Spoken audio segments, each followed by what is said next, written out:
के आए तो वो उनके भाई सब लोग आए हमको समझाने के लिए कि आप बैठ जाइए चुनाव में, और हम लोग कांग्रेस से टिकट पाए हुए हैं, कांग्रेस का अपना जनाधार, हम चुनाव जीत जाएंगे, आप लोग थोड़ी मदद कर देंगे। हमने उनसे एक बात कहा, हमने कहा बरई पार से लेके हसनपुर तक आप कांग्रेस का एक एजेंट खोज के बता दीजिएगा मुझे, हम लोग चुनाव नहीं लड़ेंगे। और मैं आपको बता रहा हूं, बरई पार नेवड़िया ग्राम सभा से लेके हसनपुर तक कांग्रेस का एक एजेंट भी नहीं खड़ा हुआ था, और वो चुनाव हम लोग अपार सर, हम लोगों ने इस क्षेत्र को पूरे परिवार की तरह पाला समझा। विधानसभा जब विधायक बने तो पूरे विधानसभा क्षेत्र को एक परिवार की तरह समझा, न जात देखी ना धर्म देखा, जिसकी जो आवश्यकताएं रहे उसके लिए हम लोगों ने खड़ा होने का प्रयास किया।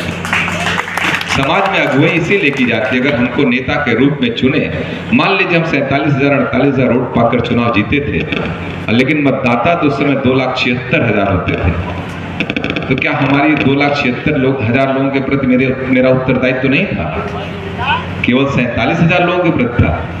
तो हमने बखूबी अपनी ईमानदारी के साथ अपने उत्तरदायित्वों का निर्वहन 2,76,000 मतदाताओं के प्रति पूरी ईमानदारी के साथ निर्वहन किया, जिसका नतीजा रहा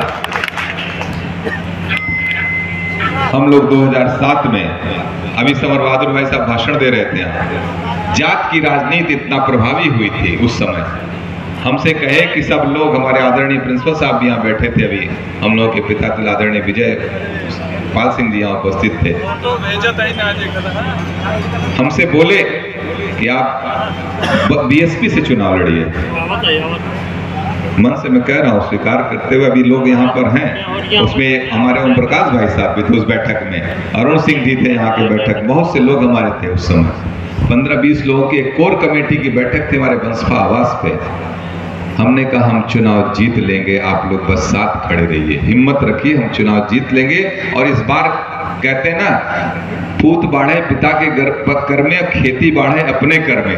हमने कहा मेरी जो 5 साल की खेती है वो मुझे विधानसभा पहुंचाएगी। और नतीजा हुआ कि हम लोग जेडीयू से चुनाव लड़े, उस बार भारतीय जनता पार्टी हमारे सहयोगी के रूप में थी, और हम लोग चुनाव जीत के गए 2007 में।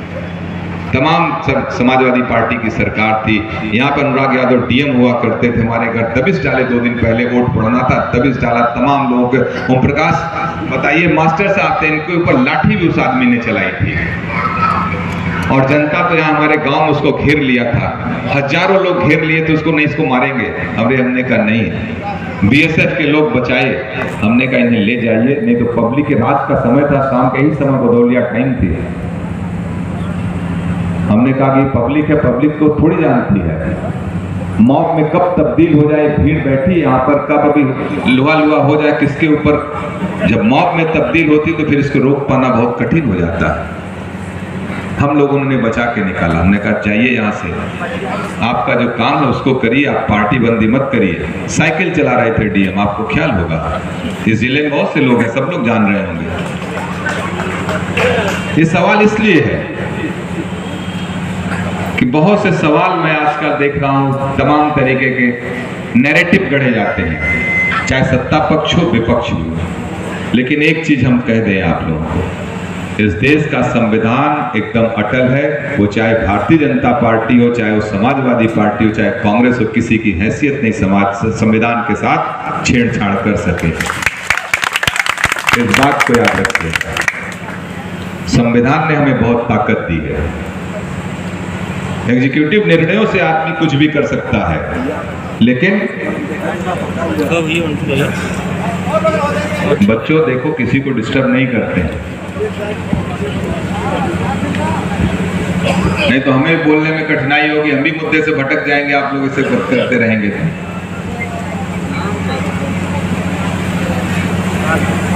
फिर हम लोग चुनाव जीत के गए 2007 में, और तमाम कठिनाइयों के बाद जीत के गए। अभी कह रहे थे हमसे विनय सिंह जी, बहुत ओजस्वी भाषण दे रहे थे, वो एक पार्टी के नेता हैं। हम लोगों ने दल की राजनीति नहीं की है, ना हमने जात मजहब की राजनीति की है। क्यों बदेटी प्रधान जी बताइए, इन लोगों के साथ अत्याचार हुआ है, लोग दंगे में फंसा दिए गए थे। अभी 2020 की बात है, जब मैं जेल में था, बहुत अत्याचार हुआ था, लेकिन हम इनके साथ खड़े रहे। अत्याचार अगर हमारे जनमानस के साथ होगा, हम जात धर्म थोड़ी देखेंगे, वो चाहे एससी हो, चाहे माइनॉरिटी हो, चाहे बहुसंख्यक हो, उनके साथ खड़ा होना ये हमारा एक जनप्रतिनिधि होने के नाते मेरा उत्तरदायित्व तो कर्तव्य है। ये तो एक राजनीति में ऐसा नैरेटिव गढ़ दिया गया है कि हम आपके शुभचिंतक है, दूसरा नहीं है। राजनीति सिर्फ समाज को बेहतर बनाने का माध्यम है, और सत्ता मिलती, सत्ता तो कस्टोडियन है। सत्ता जब मिलती है तो हम अच्छे पॉलिसीज बनाए जनता के लिए, जनहित में काम करें, यही सरकारों का काम और उत्तरदायित्व है। इसीलिए आप हमें चुन के भेजते हैं विधानसभा और लोकसभा में, ताकि हम आपके लिए अच्छी नीतियों के लिए सदन में बहस कर सकें, सदन और सड़क में आपके लड़ सके। मुद्दे गौड़ होते जा रहे हैं, सरकारें सिर्फ और सिर्फ सत्ता के लिए चुनी जाए, लोग चुनाव लड़ रहे सिर्फ और सिर्फ सत्ता के लिए, जनता के लिए लोग लड़ना भूल गए हैं, और जनता के लिए लड़ना होगा। चाहे आप पद पे रहे चाहे न रहे, हम लोग 10 साल से नहीं है किसी पद पे, लेकिन जनता अपने यहाँ बैठे हुए लोग कभी ये एहसास नहीं, ये इसकी कमी नहीं खलने दी हमने कि हम किसी पद पे नहीं है, ये कभी कभी हमने नहीं करना चाहिए।